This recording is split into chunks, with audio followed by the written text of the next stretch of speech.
What's up? You remember that kid? From 8 months ago, who unboxed his CyberPower Gaming PC that he got for Black Friday.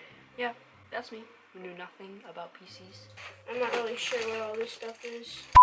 And that's why he got a pre-built. Hold up! Well, yeah, here I am today, 8 months in the future, with this PC still. You might be wondering, why, Carter, are you doing this review? You already did a unboxing and a 3-month review. Ever since I uploaded that video, every single video, you could go back and check me, every single video since this video was uploaded, people comment about this PC. They either ask, are you still using that CyberPower PC? Like, no. I got the CyberPower PC.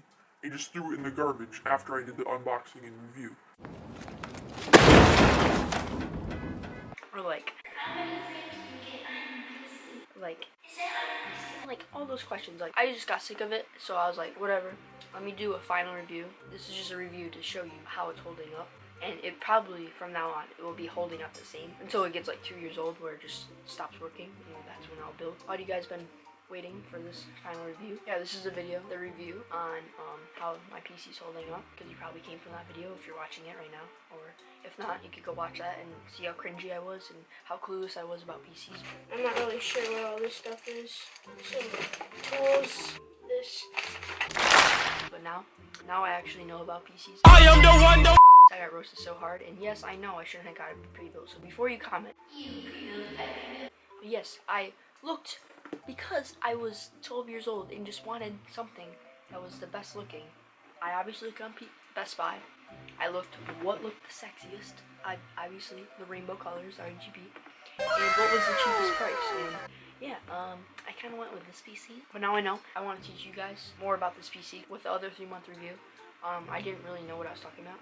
And yeah, now I know. Yeah, no further ado, let's get right into the video.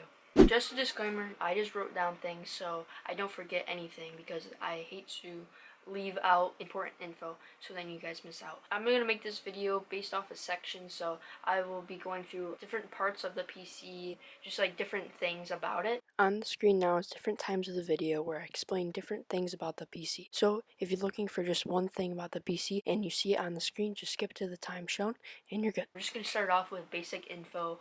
You probably know a lot of it already. But yeah, the main specs that the PC comes with no upgrades, has a air cooling system, AMD 3rd generation Ryzen 5 processor, a Windows 10 operating system which is pre-installed, AMD Radeon RX 580 graphics card, and 8 GB of RAM. Some other parts that you can't really find on the Best Buy website, because if you didn't know, I did purchase this off of Best Buy. It'll be in the description if you want to check it out. But some parts that aren't listed, it uses a Cooler Master Cooler, gigabyte motherboard. Type of RAM is ADATA XPG Z1. And it also comes with a free 1-year warranty. You could always purchase more. There are 3 fans in total. There are 2 in the front, 1 in the back. I also got this question a little bit.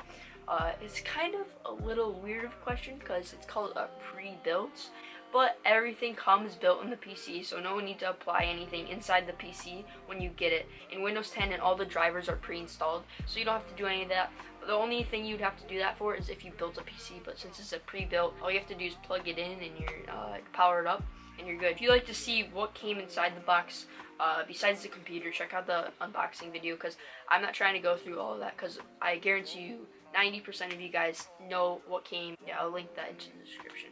The PC's RGB can be changed by this button to display appealing variants of colors. As you can see, I just used the rainbow version. That's probably one of my favorite parts about the PC, is just the colors. There's so many different RGB effects. This is something I didn't include in my 3-month review, which is there's a mouse software that you could download to change the colors and customize side buttons to bind them in-game on the mouse that the PC comes with. If you didn't know, you probably did, but the PC does come with a keyboard and mouse. They're pretty bad. There's like 3 side buttons on the side of the mouse, and only 2 of them worked in Fortnite and in games, but that's because you have to bind them in the software, which I didn't really know.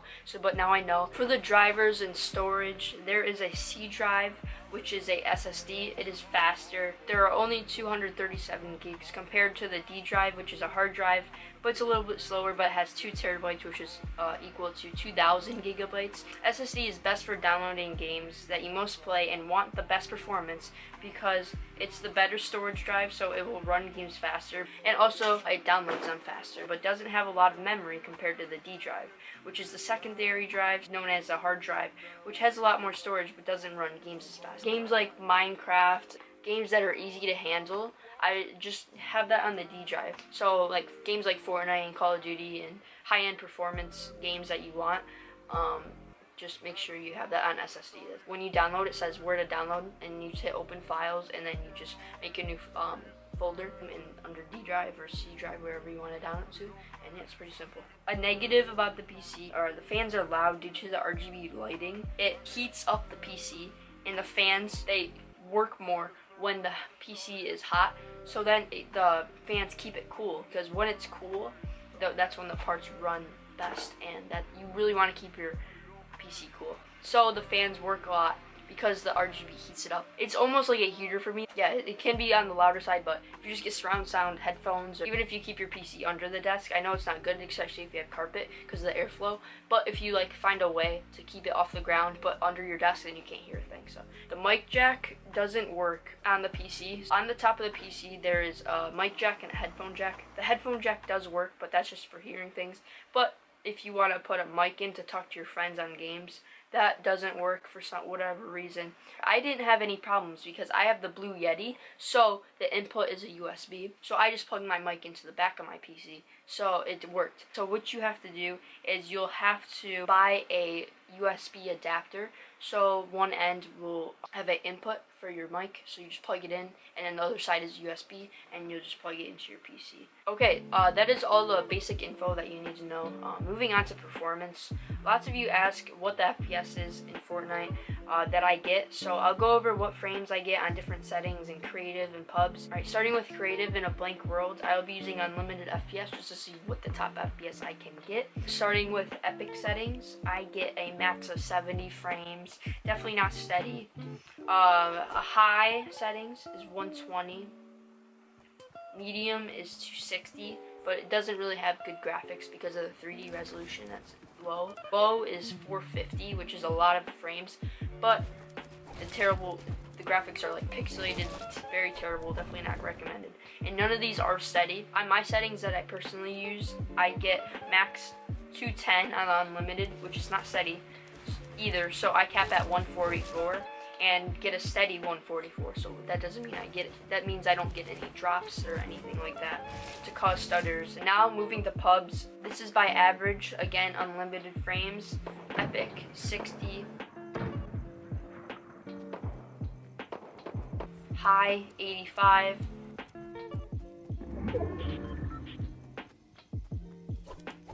medium 150,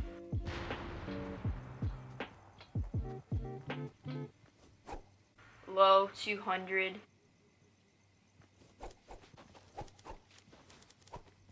and my settings unlimited is 170, and my settings capped at 144. I get a solid average 140. And a lot of you guys ask on competitive settings and in endgame what frames do I get. On competitive settings and in endgame, I get a average 120 with about 30 players. Hopefully that answers all you guys' questions about the frames and what this PC can achieve. Most of these frames aren't really playable and not steady, although you can cap at a certain frame rate to be steady on any graphic settings, such as if you capped high settings at 60, you would be totally fine. It's just all the preference. Some people like high frames and don't really care about graphics, and then others really want the good graphics, so they have like shadows and all that other stuff on. Do not run at unlimited frames or cap at something that the PC will never reach, such as 240. If you really want the better frames, watch FPS boost tutorials. I'll maybe make one in the future because I have followed some, and I will just put ones that are the most useful for me, and I'll put that together for you guys. And lastly, which I don't really recommend, but you could overclock. It's nothing. It's just your preference. I don't. Okay, moving on to other games other than Fortnite, because I know Fortnite's starting to die, and some of you guys like just don't play Fortnite. These games that I list are games that I've all played. This PC could pretty much run any game. I haven't played every single game out on the market. It can run GTA, Watch Dogs, Rainbow Six Siege, Minecraft, any COD, Warzone, and Fortnite well. Barely glitches, lags, freezes, all above 60 to 80 frames. You just have to play around with the settings a little bit and the resolutions and stuff like that. But, oh, I think my dog wants to join me for this one. Hazel, say hi. Anyways, for recording on this PC, another very asked question. You have many options that you can use. You can download a software off of the internet, but those don't really have good quality, so I don't really recommend those. And another option is you could use the Windows Game Bar, which is pre-installed, but I've learned audio cannot be recorded, non-appealing look for the clip, and reduces FPS, so I recommend turning that off just through the Game Bar settings. So what I found is the best option is I use the Raiden software that comes pre-installed on the PC, and this is what I use, which you can access by right-clicking on the desktop and tapping on the icon. With a little bit of setting up and changes, you'll be able to record in 1080p and 60 FPS, with about a 5 to 10 FPS cost, not even. You're able to clip anywhere from 10 seconds to 20 minutes, and you could set up hotkeys, and yeah, it's really nice. It has a really good resolution. Haven't had any performance costs. Nothing's lagging. Okay, so some people ask, can this PC stream? Well, this PC is not really built for streaming, that's for sure. But I stream anyways on it because I'm a content creator, I'm a YouTuber. I gotta stream, set up OBS. Although I stream at average 120 FPS in game, I do get a 20 FPS cost. Nothing terrible. I only stream at 720p because 1080 it will just slow my PC down when I don't need it. I customize some of the settings on OBS to make sure it's good. Recording is not the best, so I'll probably just use the Raiden software to record because it's a lot more better quality. This is another big factor why I will build the PC in the future, so I'll make sure that I get parts that will be able to stream. Okay, now moving on to some helpful things to know before buying this PC, or if you already have it and still have questions about it, is the keyboard and mouse only works when it's plugged into the back USB. Yeah, the keyboard and mouse only work through the back USB's input. So before you buy a whole new keyboard, try it every single USB input, especially in the back if you didn't try the back and only did the top. If you ever realize that when you shut down your PC, some of your peripherals or anything you have plugged into by USB through your PC still on, it's still on, like it doesn't turn off when you turn off the PC. That is because you have to turn off the power switch in the back. It's located on towards the bottom of the back of the PC. It's just like a little switch. You just click that off and then it shuts all your lights off and everything that you have on my desk. For you console people looking to upgrade to a PC, but it launches and queues games 10 times faster than on PS4 or any console. I've timed it, and for Fortnite, my PC loads in 25 seconds, and I timed it on my PS4 and it takes 1 minute. And I'm always in creative or any game before my teammates. Okay, so people probably know this already, but there's a cheaper version of my PC that I have. My PC is $750 retail price, and then the cheaper one is $600 retail price. No, I did not get the $600 one. I got the $750. I just got it on sale because some people got confused because I got it on sale, so they thought I got the cheaper one. I just got this one for $680. And then the other one, which was $600, was on sale for like $560, I think. Some of you guys might be wondering, like, well, if it's a cheaper price, then why don't I just go get the cheaper one? Well, that's because there's different specs inside, and I'm going to explain some differences, but there's not much difference. It's just really preference. But the main differences are there's only 1,000 gigs on the hard drive compared to 2,000 on mine. There's an AMD Radeon RX 570 graphics card instead of mine, which is a 580. The other PC has a 2nd gen Ryzen 3 processor, while mine has a 3rd Ryzen 5. And mine has a RGB effect to the keyboard. Theirs doesn't. It's just a plain keyboard. And the keyboard isn't good anyway, so it's not a big factor. When both of the PCs are on sale for Black Friday, definitely go with this one. If you are in a rush to get a PC and you really want one like mine, just go with the cheaper one. It's not that big of a difference. 2 of my friends actually have it. It's running fine for both of them. They got it same time around me. He runs about 120 FPS on Fortnite at max. I run 144, so not a really big difference. It's just all what fits your budget best. Moving on to recommendations. So starting it off is I recommend getting a new keyboard and mouse. Although the keyboard and mouse has cool features, they're just not good. If you're into gaming, mechanical keyboards are the way. The mouse is super heavy. They just aren't good products unless you like really have a budget or you really like them for whatever reason. I recommend getting a Ethernet cable instead of using the antennas that the PC comes with for wireless Wi-Fi, because if you use the Ethernet cable, it is direct right from your router to your PC, so it's not wireless, so then things can't get in the way, and it's just a lot faster. So then you'll have lower ping and faster load times. I've never lagged ever since PlayStation days, because on PlayStation I used wireless. If you are thinking about keeping this PC for longer than 3 years, I recommend upgrading the graphics card and getting at least 8 more gigs of RAM to have 16. If planning to build sooner, I only recommend getting 8 more gigs of RAM. Do not waste your money if you're going to build, because this is just a starter PC. I am going to replace this PC in a year or two and build and become better, because this PC will not last me. But if you're just like chilling and you just want a fine basic PC, then stick with this. But over a year or two, or right away if you have money, get a new graphics card and at least 16 gigs of RAM. And then you're set for this PC. And then you could always upgrade more if you want. But just build a PC if you upgrade more than 3 parts of a PC. So now you're probably asking, what is RAM and what does it do and what should you get? Well, getting RAM doesn't really boost your FPS, but it can gain at most 10 frames. Yes, it's not a lot, but it's because RAM is really made so you can run more than one applications at once more smoothly and easier without slowing down the system or game you're playing at the same time. I've done lots of research on what will be compatible with the RAM already in the PC and the motherboard, and I found these ADATA XPG Z1 RAM sticks that I will quickly install and show the performance difference for you right now. As you can see, this is a 2x8 set here to make 16 gigs, and I will be combining this with my 8 already in the PC. The reasoning I didn't get only one stick of 8 to make 16 gigs was because I could only find dual sets and it was a great price. Extra 8 gigs of RAM won't hurt, although it might be overkill because the processor which communicates with the RAM isn't the best. In that case, you don't really need more than 16, but I just got it because I couldn't find just one set of 8. I got these off of Amazon for about 60 bucks. I'll leave the link to them in the description so you know these will work with the PC if you're looking to upgrade as well. If you want different RAM sticks, either because you want RGB or something extra, make sure it's DDR4 and 3000 megahertz.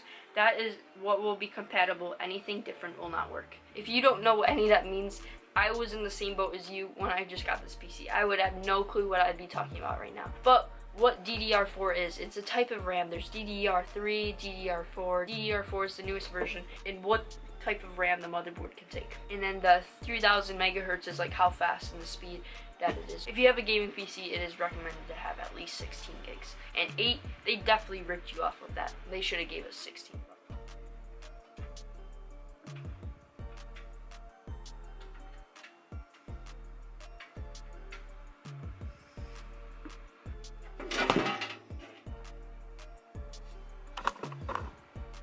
Okay guys, after help of my dad, I finally got the RAM sticks in. So as you can see, the silver ones, those are the new ones, and you could barely tell that it's a different color than the one that was already there. But what happened was we put this, one of them wasn't going in. This one we tried putting in this slot, but we could only get one hook in. Because you have to open the hooks in order to install them. We could only get one over, so it wasn't clicking in, because you should hear a click once you push in hard enough, but you don't want to push too hard because then you could break the motherboard. And if it doesn't go in, try the other one before you like break it. And then we got this one in, the other one, and then we put the first one that we tried into the A1 slot. And that went in pretty easy. So we put in the new one in the first black slot, which is the A1 slot, and then we put this one into the B2 slot, which is the second gray slot, to match the one that's already pre-installed in the B1 slot. And then just to check that it shows that it's installed, what you wanna do is you wanna go down here, right click onto the start button, go to run, and then you want to type in this code. I'll put it on the screen, and then you could see what all your specs are, and then you just want to go down to installed physical RAM, and as you can see, 23.9. That's what we had. We had 8, so it should say 7.9 before you put anything in there, and then after you put in the 16 extra, it should say 23.9. Yeah, that's how you install the RAM, and this is proof that it works. Now I'll show you performance difference from 8 gigs to 24. As you can see, with the 24 gigs, I get an average 5 more frames than I did with only 8 gigs, and I can now have more apps open while I'm playing. Now let's move on to displays. If you have a TV and use a TV to game on, it's 60 Hz, and if you have a console, you don't need anything more than 60 Hz. If you have a PC and run higher than 60 frames, then I recommend getting a higher Hertz monitor. If you have anything lower, such as 60 or 75 Hz, you can only run the certain amount of FPS your Hertz is. If you run 240 frames on a 60 Hz monitor, you can't see anything. It will just feel like 60 frames. You won't feel or see a difference if you run any higher than the refresh rate you have, because it is not equal to the frames. If you want to run 240 frames, you'll have to get a 240 Hz monitor, but 144 Hz is perfect for this PC because that's what I cap my frames at. I just have two 144 Hz curved Scepter monitors that I'll link in the description if you want. Okay, so we're getting to the end of this review. If you do purchase this PC or any PC in general, make sure you select store pickup instead of ship to you if you purchase it online, because I've had a couple people complain in my comments, and a real life friend who got their PC delivered and it wasn't either turning on, connecting to displays, it crashed or blue screens when using the PC, or parts inside were broken just because of shipping and handling. I had no issue because I picked it up in the stores. Just to be safe, make sure you pick it up if you can.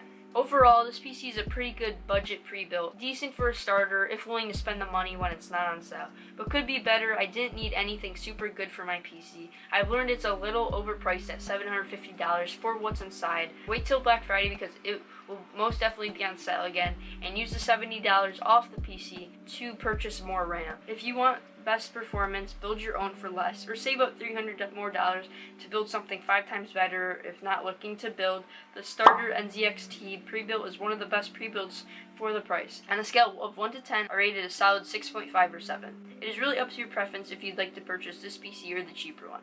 But this is my final review, info, opinions, and recommendations on this PC. I hope you found it helpful, and whether you'd like to buy it or not, take some time, watch some more YouTube videos, and do research on what to buy and what you really want. And don't rush just to get a PC right away, because purchasing a PC is a big commitment. And they're not cheap, as you want the best performance and longest lasting for your money. Let me know in the comments if you have any last questions. And yeah, that's pretty much all I have for you guys today for this review. But I hope this review covered it all. I hope you guys enjoy. And yeah, thank you for watching.